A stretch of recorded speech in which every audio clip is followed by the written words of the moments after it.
సమయము తక్కువ ఉన్నందుకు వేదిక మీద అందరి పేర్లు తీసుకువెళ్ళిపోతాను. కానీ సభకు నమస్కారం.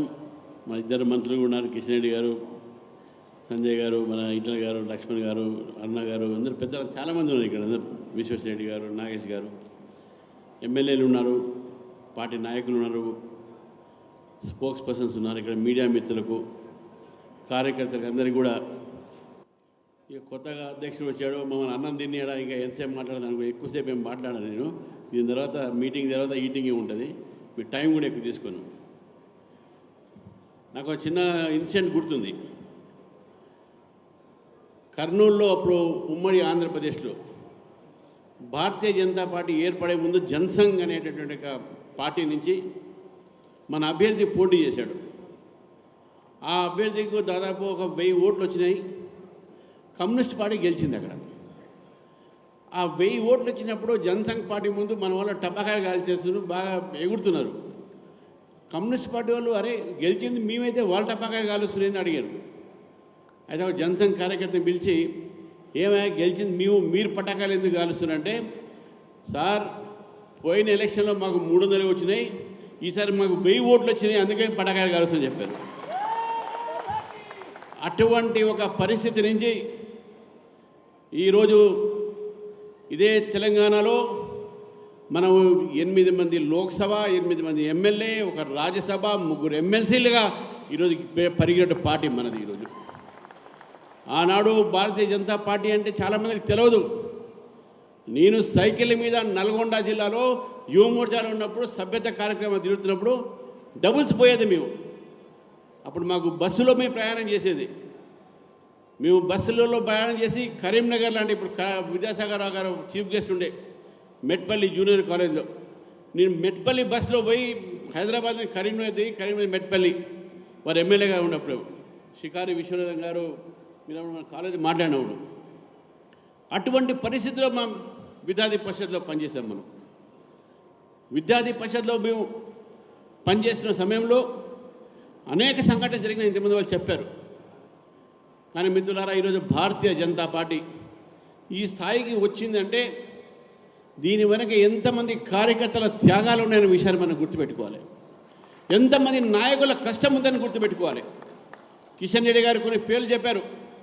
డిఎస్పి రెడ్డి గారు, చలపతిరావు గారు, వి రామారావు గారు, బండా దత్తాత్రేయ గారు, విద్యాసాగర్ రావు గారు, డాక్టర్ లక్ష్మణ్ గారు, అదేవిధంగా కిషన్ రెడ్డి గారు, వారి పేరు చెప్పలే, వారు కూడా ప్రెసిడెంట్గా ఉండే మనకు ఇంతమంది ప్రెసిడెంట్ ఈ యొక్క రాష్ట్రానికి చేసినటువంటి, అప్పుడు ఉమ్మడి రాష్ట్రం కానీ తెలంగాణ కానీ చేసిన తర్వాత వాళ్ళ ఒక కృషి, వాళ్ళ రక్తము, వాళ్ళ చెమట ఈరోజు ఈ పార్టీ యొక్క ఈ పెరుగుదలలో ఉందని చెప్పేసి విషయాన్ని మనం గుర్తించాలి మిత్రులారా. భారతదేశంలో 11 సంవత్సరాల నుంచి మనం పరిపాలిస్తున్నటువంటి ఒక పార్టీ. నరేంద్ర మోదీ గారి యొక్క ఆశీర్వాదం, అమిత్ షా గారి యొక్క ఆశీర్వాదంతో, మనకు నడ్డా గారి యొక్క ఆశీర్వాదంతో, బిఎల్ సంతోష్ యొక్క ఆశీర్వాదంతో, జాతీయ నాయకులతో పాటు రాష్ట్రంలో ఉన్నటువంటి కిషన్ రెడ్డి గారు కానీ, లక్ష్మణ్ గారు కానీ, సంజయ్ గారు కానీ, ఇక్కడ వేదిక మీద అందరి పెద్దల ఒక ఆశీస్సులతో ఈరోజు భారతీయ జనతా పార్టీ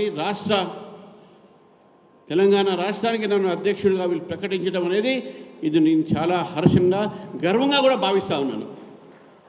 14 కోట్ల మెంబర్షిప్స్తోని ప్రపంచంలో అతిపెద్ద పార్టీ భారతీయ జనతా పార్టీకు, ఈ తెలంగాణ రాష్ట్ర శాఖకు నేను అధ్యక్షుడు అయినా అంటే ఇది నా కోసం కాదు, ఈవెన్ కార్యకర్తలు కూడా, ప్రతి ఒక్క కార్యకర్త కూడా గర్వించాల్సిన అవసరం ఉన్నది. ఈరోజు మనము ప్రపంచంలో అతిపెద్ద రాజకీయ పార్టీ.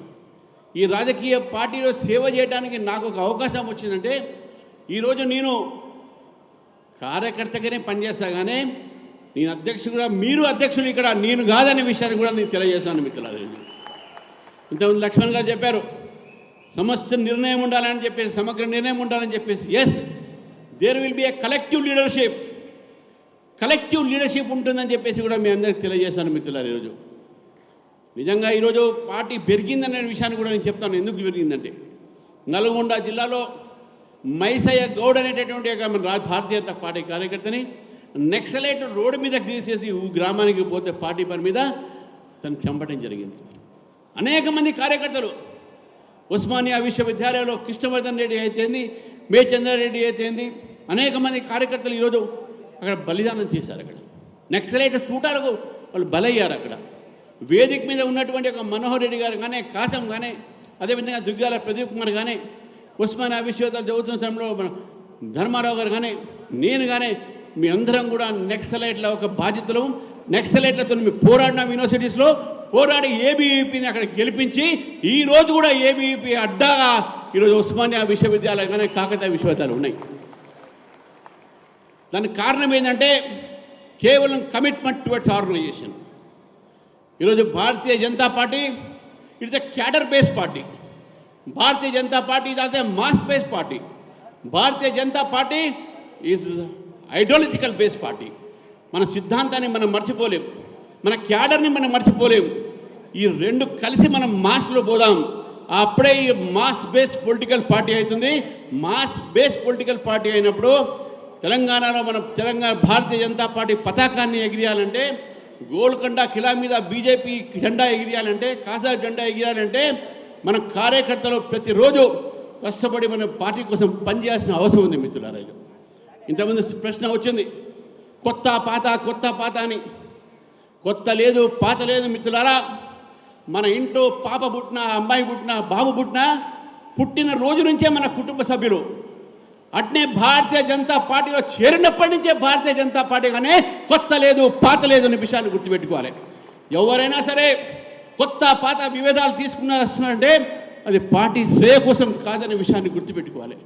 నది ప్రవహించాలి, కొత్త నీరు రావాలి, వస్తేనే నీరు ఒక స్వచ్ఛత ఉంటుంది. కాబట్టి ఈ స్వచ్ఛ నీరు, ఈ స్వచ్ఛత కోసమైనా కనీసం మనం కొత్త వాళ్ళని రాణిస్తాం. నేను తెలంగాణలో యువకులకు నేను ఇక్కడి నుంచి కోరుతా ఉన్నాను, యువకులు రాజకీయాలు రావాలి. తెలంగాణ యువత రాజకీయ చైతన్యం ఉన్నది. కాబట్టి తెలంగాణ యువకులు ఈరోజు భారతీయ జనతా పార్టీలో చేరాలి. తెలంగాణ మహిళలు కూడా భారతీయ జనతా పార్టీ, ఎందుకంటే రాబోయే రోజుల్లో 30% మోదీ గారు చేపట్టే రిజర్వేషన్స్ వస్తూ ఉన్నాయి. కాబట్టి మహిళలు కానీ, యువకులు కానీ ఈరోజు భారతీయ జనతా పార్టీలో చేరి భారతీయ జనతా పార్టీని బలపరిచి రాబోయే రోజుల్లో ఒక ప్రజాస్వామ్య తెలంగాణ, ఒక వికసిత తెలంగాణని మనం తీసుకురావాలంటే భారతీయ జనతా పార్టీ అధికారం రావాలి. ఈరోజు ప్రజలు చూస్తూ ఉన్నారు, భారతీయ జనతా పార్టీ వైపు చూస్తూ ఉన్నారు, ప్రజలు కోరుతూ ఉన్నారు, బీజేపీ ప్రభుత్వం కోరుతూ ఉన్నారు.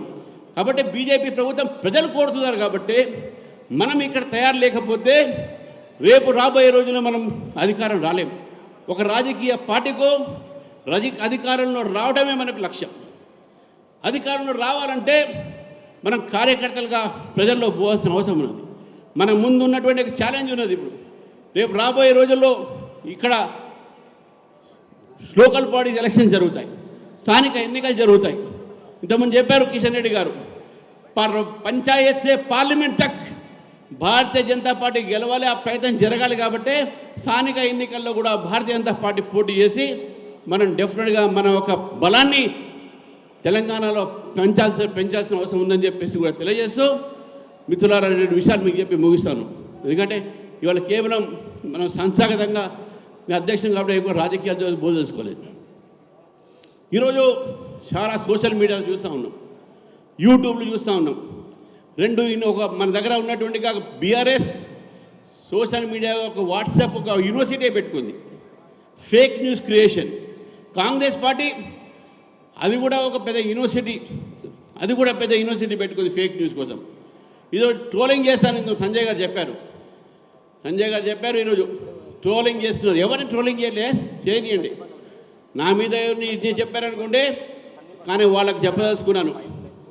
రామచంద్రరావు అనే వ్యక్తి నేను క్యాంపస్లో చదువుతున్న రోజుల్లో మీరు అనుకున్నట్టు సౌమ్యుడిని కాదు, 14 సార్లు జైలుకు పోయేసినటువంటి వ్యక్తి నేను. విద్యార్థుల కోసం పోరాడి పోలీసులు దెబ్బలు తిన్న వ్యక్తిని నేను. నక్సలైట్ని అరెస్ట్ చేయమని చెప్పి జితేందర్ రెడ్డి మర్డర్ తర్వాత అసెంబ్లీ ముందు నేను ధారణా చేస్తుండగా ధర్మారావు తెలుసు, పోలీసులు నన్ను లాఠీ చార్జ్ చేస్తే నా చేయి ఇరిగినటువంటి విషయాన్ని గురించి మీకు తెలియజేస్తాను మిత్రులారా. సిద్ధాంతం కోసమో, కార్యకర్త కోసమో మనం త్యాగాలు వేయడానికి సిద్ధంగా ఉన్నాం. అగ్రెసివ్ అంటే ఏదో గుండెలిప్పి కాదు, అగ్రెసివ్ అంటే సిద్ధాంతం మీద నమ్మకమైన విషయాన్ని గుర్తుపెట్టుకోవాలి మిత్రులారా. ఇది అగ్రెసివ్నెస్. రామచంద్రరావు స్వాముడు కావచ్చు, మెత్తడోడు కావచ్చు, ఎస్, కానీ యుద్ధానికి దిగితే ఇప్పుడే నీకు కత్తి తీసిన బయట కత్తి పొడవగానే ఈరోజు ప్రజాస్వామ్యంలో నడవదు.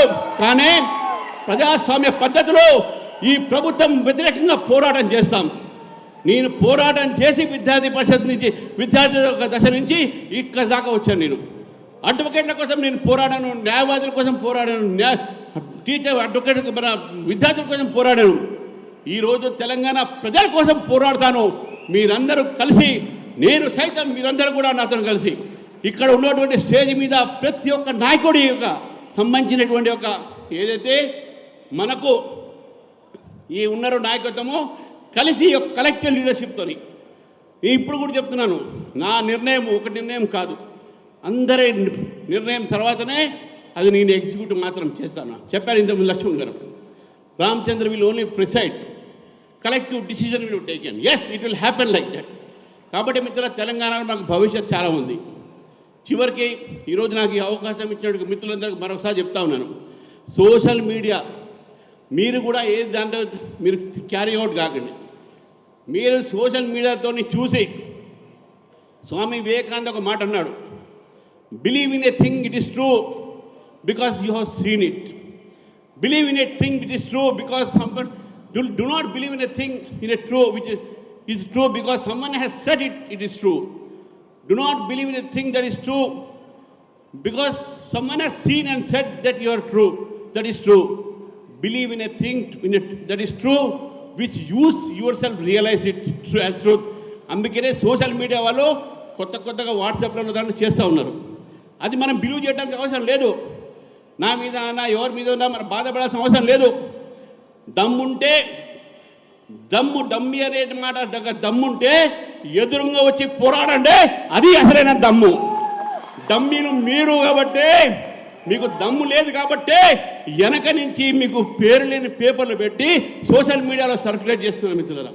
దానికి కూడా లీగల్ యాక్షన్ ఉంటుంది. ఇంతకుముందు చెప్పారు లక్ష్మణ్ గారు, రామచంద్రరావు క్రిమినల్ అడ్వకేట్ అని.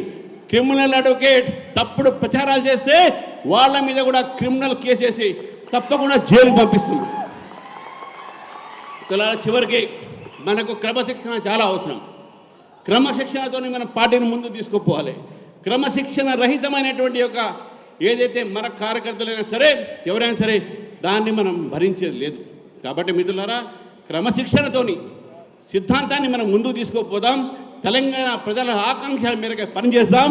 రాబోయే రోజుల్లో ఈ యొక్క ప్రభుత్వం వ్యతిరేకమైనటువంటి ప్రజా వ్యతిరేక ఒక విధానాలు దాని మీద పోరాటం చేసి చివరికి ఇక్కడ పెద్దలు ఇద్దరు ఉన్నారు, అభయ్ పాటిల్ గారు మన ఇన్ఛార్జ్, అదేవిధంగా చంద్రశేఖర్జీ గారు మన ఆర్గనైజింగ్ సెక్రటరీ. మరి వారు మనకు గైడెన్స్ ఇస్తారు, మార్గదర్శనం చేస్తారు. మళ్ళీ మార్గదర్శనంలో జాతీయ పార్టీ మార్గదర్శనంలో అదేవిధంగా రాష్ట్ర పార్టీ మార్గదర్శనంలో మీ సహకారంతో తెలంగాణలో భారతీయ జనతా పార్టీ బలోపేతం చేస్తారనే సంకల్పంతో ఇక్కడి నుంచి అందరూ కూడా పోదామని చెప్పి తెలియజేస్తూ నాకు ఈ అవకాశం ఇచ్చినటువంటి వేదికకు ధన్యవాదాలు చెప్తున్నా. భారత్ మాతాకి జై, జై తెలంగాణ.